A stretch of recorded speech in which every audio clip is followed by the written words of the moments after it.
Estamos celebrando la Pascua y la Pascua no es otra cosa sino recordar la obra de Cristo en la cruz. Para eso estamos usando como ejemplo la Pascua que celebraron los israelitas en el libro de Éxodo, en el capítulo 12, en su salida de la tierra de Egipto hacia la tierra prometida.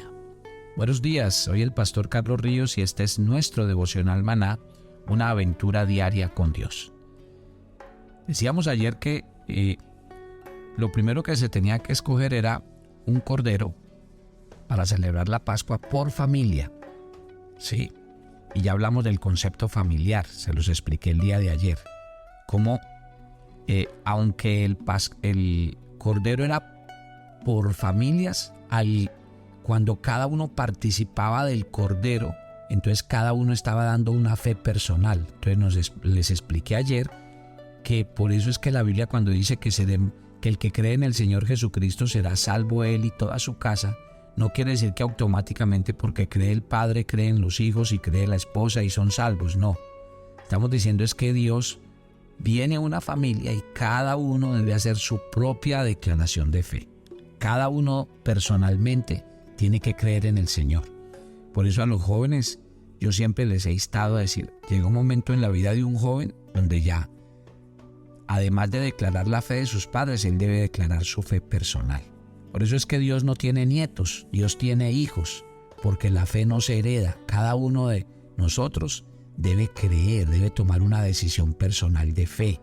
Así vivamos en familia. Y eso es lo que nos habla del cordero, que era pascual, pero también era familiar. Pero a pesar de que era familiar, cada uno lo debía tomar. Eso es lo que significa. La segunda parte es que el cordero, dice que el cordero debía ser sin defecto. Y obviamente, aquí cuando hablamos del cordero sin defecto, tenemos que decir que Jesucristo cumplió con los requisitos. ¿Por qué? El corderito que se mataba en aquel tiempo debía tener esa característica, debía ser tierno. Es más, me llama la atención que dice que prácticamente lo tenían que comprar y durar 14 días con él ahí como atado, guardado. Y precisamente en ese tiempo se examinaba que estuviera y cumpliera los requisitos. Tenía que ser limpio y sin defecto para que Dios lo recibiera. Y cuando se habla de Cristo, por ejemplo, me llama mucho la atención que en el Evangelio de Juan, cuando Juan ve a Jesús, dice: este es el Cordero de Dios que quita el pecado del mundo. Cuando la Biblia habla de Jesús, dice 2 Corintios 5:21, al que no cometió pecado, por nosotros se hizo pecado. Cuando Hebreos en el capítulo 7 habla de Jesús como el sacerdote, dice, el cual ofreció sacrificios por sí y no cometió pecado. O sea, en todo fue tentado, pero no pecó, dice Hebreos en el capítulo 7. Entonces, cuando se habla de Cristo, pues se habla de que Cristo cumple también esa tarea, o más bien ese requisito de parte de Dios. Acuérdese que Jesús mismo, de parte de Dios, recibió una voz del cielo en Mateo capítulo 3, verso 17, donde el mismo Padre, hablando de Jesús, decía: este es mi Hijo amado, en quien tengo complacencia. Cuando Jesús fue llevado delante de Pilato, en Lucas capítulo 23, versículo 4, Pilato dijo: ningún delito hallo en este hombre. El apóstol Pedro declaró en 2 de Pedro 2:22, dice: al que no hizo pecado, al que no cometió pecado. Y acuérdese que el mismo Jesús allá en la historia de cuando él perdonó a la mujer adúltera, él le dijo a la multitud: a ver, no sé si alguien aquí me puede hallar culpable de algún pecado. Sí, no sé si aquí alguien puede acusarme y condenarme. Jesús fue el Cordero inmolado. Sí, y toda la congregación del pueblo de Israel dice que entre las 2 tardes, dice el versículo 6 y 7 de Éxodo capítulo 6, versículo 7, tomarán de la sangre, lo pondrán en los 2 postes, en el dintel de la casa en que lo han de comer. Todo estaba premeditado, deliberado. Dios no iba a aceptar excusas, ni variaciones, ni sustituciones, ni argumentos. el decreto era sencillo. O el ángel veía la sangre o mataba a todo primogénito de la casa. Sí, tenía que ser lo uno o lo otro. Entonces por eso está claro. Dice, lo inmolará toda la congregación del pueblo de Israel, dijo Dios, y esa noche se matarán todos los corderos que sean necesarios. ¿Por qué tenía que haber toda esa matanza aparentemente sin sentido? Uno a veces dice, yo no entiendo la obra de Cristo. Pues déjeme le cuento una historia. Una vez un escéptico le preguntó a un cristiano, ¿cómo puede la sangre limpiar el pecado? El cristiano le respondió la pregunta con otra pregunta personal. A ver, ¿usted por qué cree que la sed apaga, el agua apaga la sed? ¿Por qué una persona toma agua y se le quita la sed? El escéptico le dijo, pues yo no sé cómo el agua quita la sed, solo sé que lo hace. El cristiano le dijo, yo tampoco sé cómo la sangre limpia el pecado, pero sé que lo hace. Dios no quiere que nosotros entendamos el plan de la salvación en sus más mínimos detalles. Solo nos pide que confiemos, que obedezcamos. Los caminos de Dios a veces no tienen sentido, y más para las personas que están sin Cristo. Dice, me encanta cuando 2 Corintios capítulo 4, versículos 3 al 4 dice, pero si nuestro evangelio está aún encubierto, entre los que se pierden está encubierto. El Dios de este siglo cegó el entendimiento de los incrédulos para que no les resplandezca la luz del evangelio de la gloria de Cristo, la cual es la imagen de Dios. Y acuérdese que 1 Corintios 2:14 también dice que el hombre natural no percibe las cosas que son del Espíritu de Dios porque para él son locura y no las puede entender porque se han de discernir espiritualmente. Frente a esto, pónganme mucha atención porque estamos hablando de un evento en el que la gente podría decir, no, ¿yo por qué tengo que creer eso? ¿Y yo por qué tengo que creer que la sangre de un animal se va a representar en la salvación de todo un pueblo y una nación? ¿O por qué la sangre de Cristo aplicada en la vida de los creyentes los libra de la condenación y de la muerte eterna? Estamos diciendo, lo primero, para creer en este evento, debemos depositar nuestra fe en el Señor Jesús y en su palabra. Y que muchas veces va a parecer locura, porque a veces no tiene razón, ni explicación humana, ni mental. Hay que tener mucho cuidado frente al tema de la salvación, porque a veces la gente simplemente se hace incrédula y no quieren creer. Existen 3 clases de ceguera. Una es la ceguera natural, que es la ceguera espiritual, y podríamos decir que es normal, porque es el legado de que la caída de Adán y Eva le dejó a la humanidad, que estimula las falsas religiones, que estimula el que la gente a veces no crea y realmente no entienda. Otra ceguera es voluntaria, y esa ceguera son los que eligen por su propia voluntad no creer en la verdad del Señor. Y por eso la gente muchas veces en vez de eso se inventan otras cosas, se inventan otras creencias. Finalmente está la ceguera judicial, que alcanza ¿a quiénes? A los que se ponen en una desafiante rebelión en contra de Dios.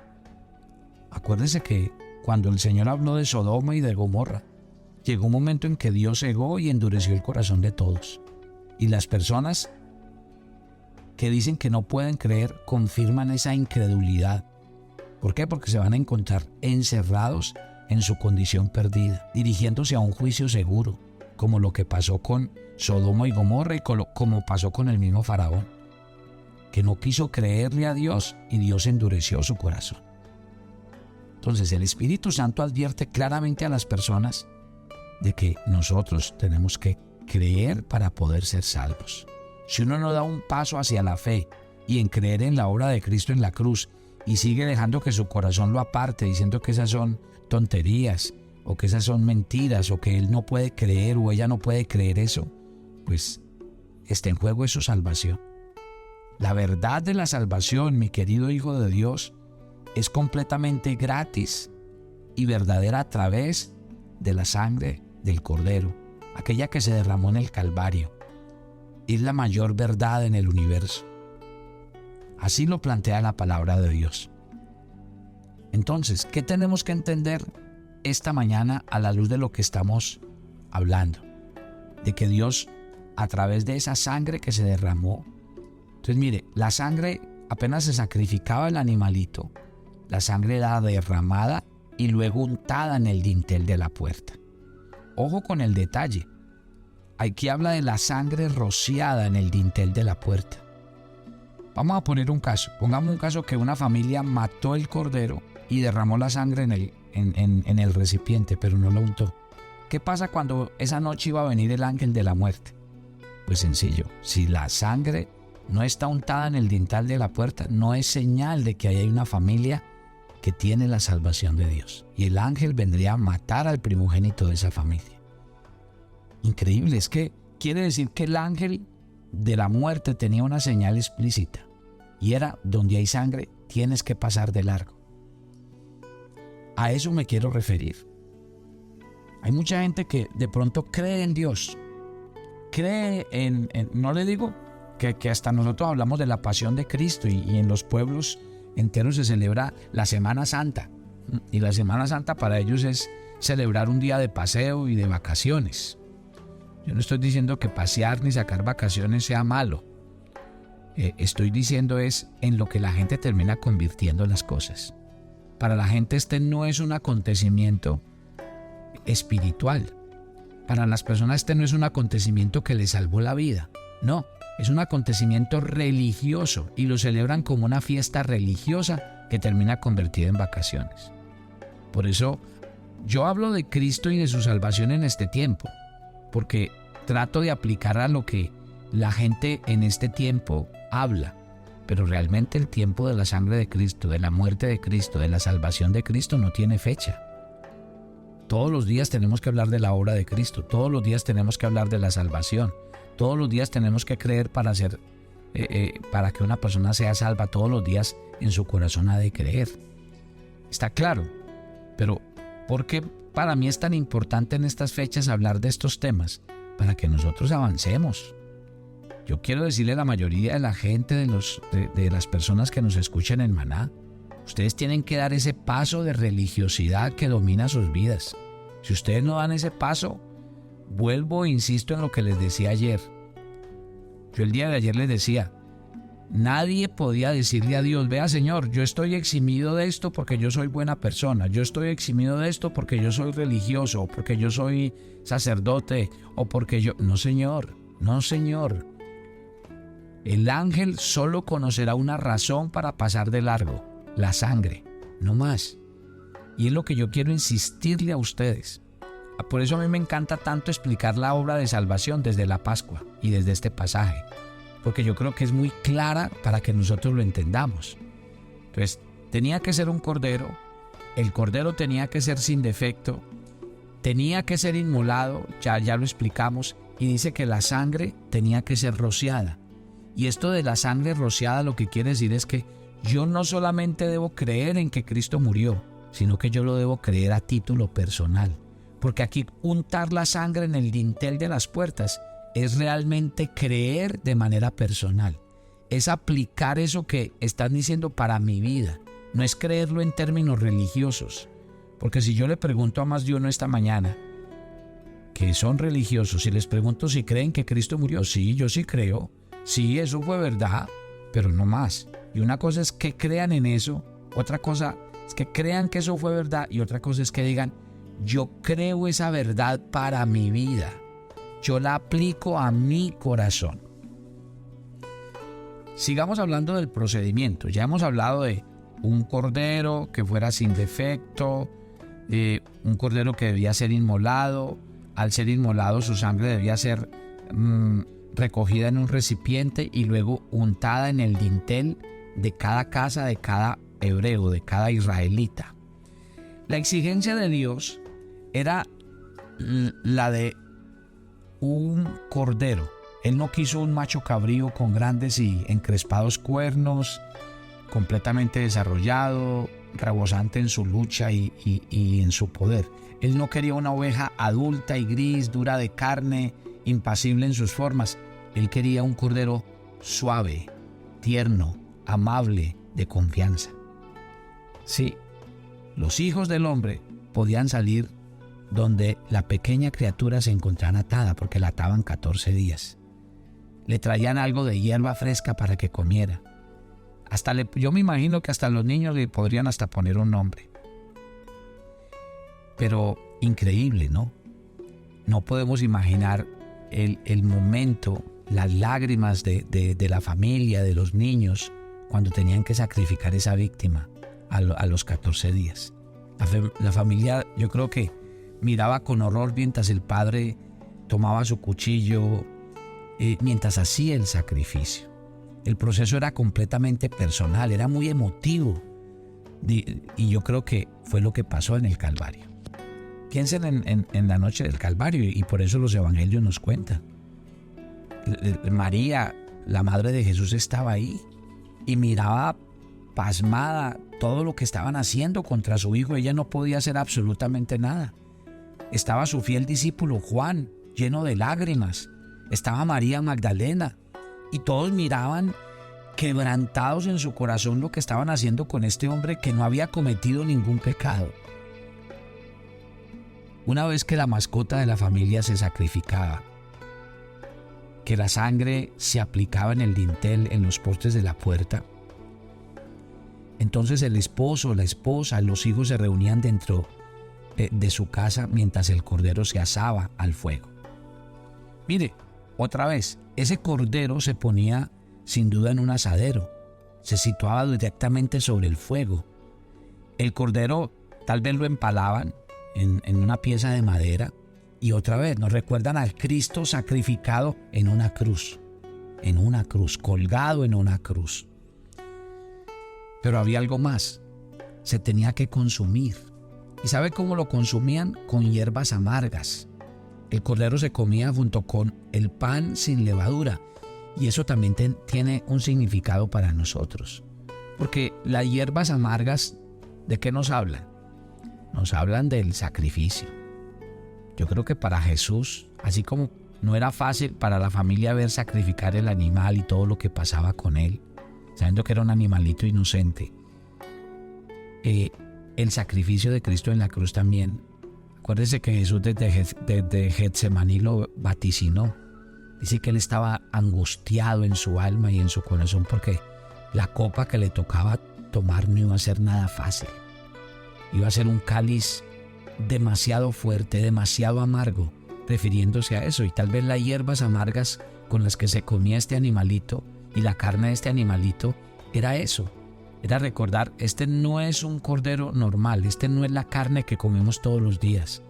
Este cordero que estamos comiendo, este sabor amargo, lo que nos dice es la víctima que fue, la víctima que representó y que estaba pagando por los delitos de otros. Y realmente quiero decirles, todo lo que Cristo vivió en la cruz, los látigos que le infringieron, el sistema romano en aquel tiempo era muy cruel con los reos. Los látigos al final tenían terminaciones de hueso o terminaciones de metal. Usted se imagina qué es eso cuando se impregna en el cuerpo de una persona, le arranca la carne, literalmente se la arranca. Jesucristo, cuando llegó a la cruz, llegó literalmente desfigurado. Así llegó. ¿Por qué? Porque todo el juicio, el castigo del pecado tenía que infringirse sobre él. Por eso Isaías 53, cuando profetiza de Cristo, profetiza y dice: mas el herido fue por nuestras rebeliones, molido por nuestros pecados.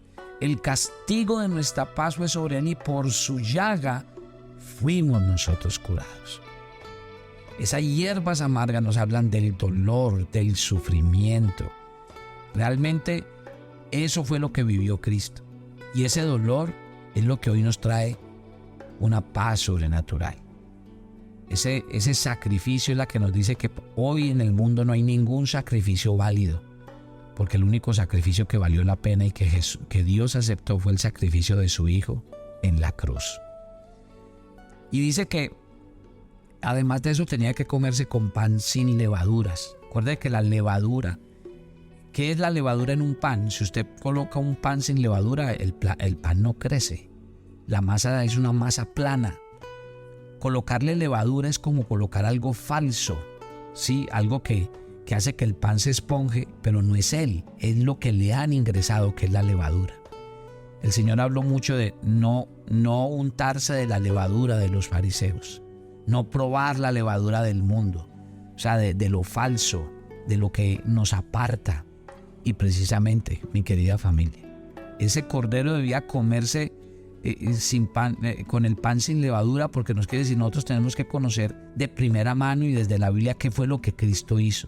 No creer en cuentos, ni historias, ni cosas que lo que hacen es falsificar lo que Cristo hizo en la cruz. Lo que Cristo hizo fue único y verdadero, y fue para la salvación de toda la humanidad. Por último, ¿sabe qué más debían hacer ellos? Ellos debían comerse, dice que esta comida tenía que comerse apresuradamente. Y eso también nos da una aplicación para nosotros. ¿Y cuál es la aplicación para nosotros? Cuando dice que ese cordero con esas hierbas amargas, con ese pan sin levadura, debía comerse de pie y apresuradamente.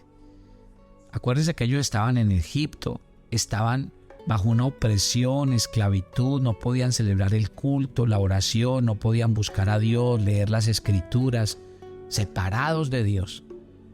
O sea, Dios lo que les está diciendo es, esta última comida en esta tierra hay que comerla rapidito y salir. Y eso quiere decir que nosotros no debemos consentir el pecado en nuestras vidas. O sea, definitivamente lo que nos enseña esta Pascua es entender que Dios vino a morir por nosotros para que nosotros ya no convivamos con el pecado, no consintamos el pecado, sino que realmente nos arrepintamos y vivamos una vida nueva en Cristo. Y esto hay que hacerlo ya, no mañana, no el lunes, ni la otra semana. La decisión de tomar el perdón que viene del Señor es ya, porque no sabemos el día y la hora en que el Señor vendrá por nosotros. Ahora, cuando ustedes ven todo esto que les he enseñado en estas 2 mañanas, cuando ustedes ven estas 2 historias, ahí es cuando el Señor es claro. Miren la obra de salvación que el Señor viene a hacer. Por eso el Señor deja claro: el que cree es salvo, el que no cree ya ha sido condenado. Porque es que Dios no está charlando. Dios vino a darle al hombre esta salvación tan grande. Si ya no la aceptamos o no la queremos entender, eso es otra cosa. Y ahí sí ya no es responsabilidad de Dios. Y por eso insisto esta mañana. Vengo a decirles esta mañana que la decisión es una decisión personal. Que ustedes en su corazón deben tomar una decisión. Si creen o no creen a lo que el Señor viene a hacer dentro de sus vidas. Todo este proceso, desde el comienzo hasta el fin,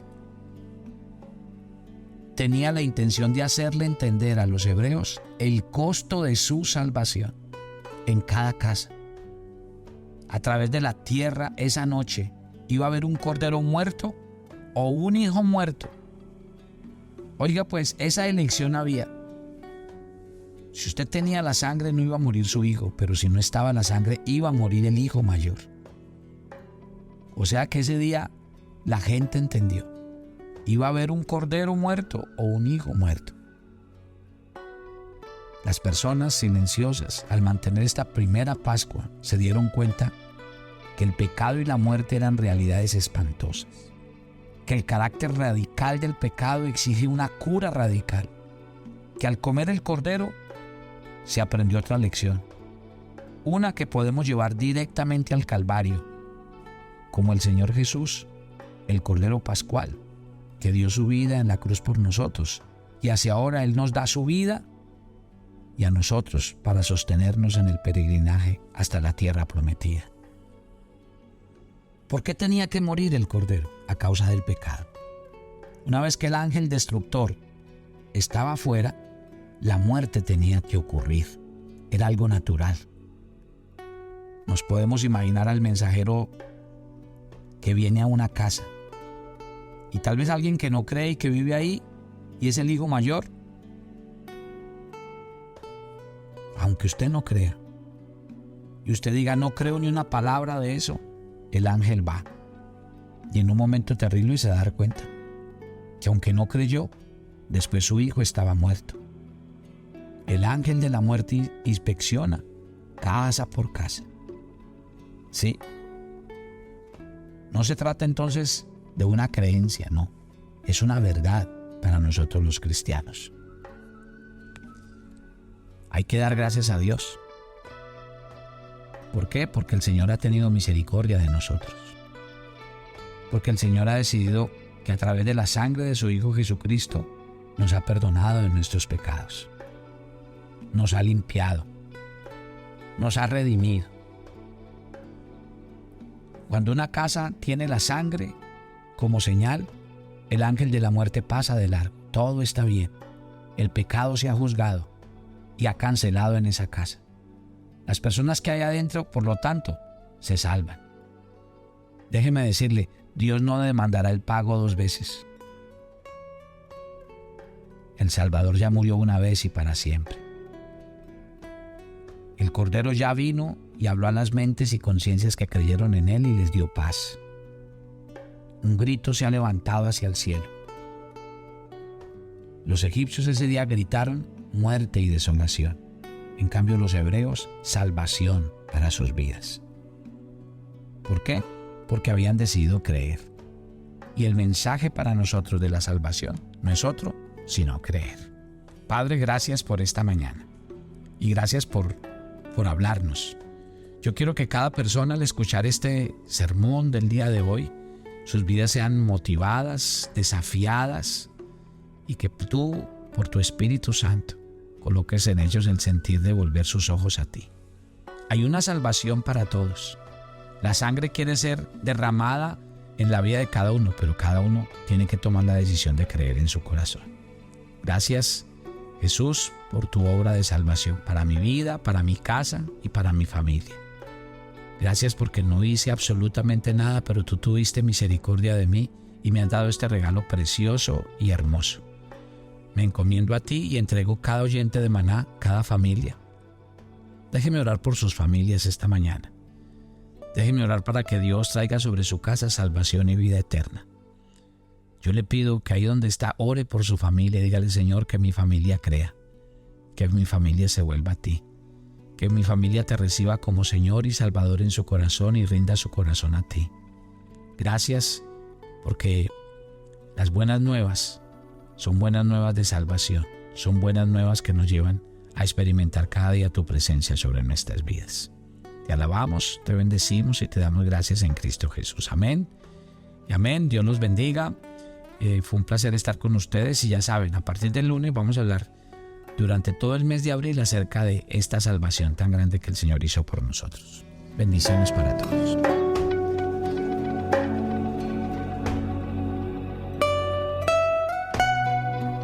Tu agenda devocional Maná. Hoy es el día 96 en nuestra agenda y el pasaje sugerido para la lectura en tu devocional personal el día de hoy es 2 de Tesalonicenses 1 del 11 al 12. Dios tiene un llamado particular para cada uno de sus hijos y esto es una gran dignidad. Por eso agradece a Dios por pensar en ti y por desear que seas instrumento útil en su obra. Te invitamos ahora a que respondas las preguntas que encuentras en tu agenda que te llevarán a conocer cada vez más a Dios y crecer en tu vida espiritual. Y para confirmar tus respuestas, visita nuestra cuenta de Facebook Devocional Maná o nuestra página web devocionalmaná.com. Y mañana es sábado de reto y corresponde el reto de leer la ley. Y el domingo no pierdas la oportunidad de reunirte en familia para compartir los aprendizajes de la semana, los compromisos y las aplicaciones para el día a día.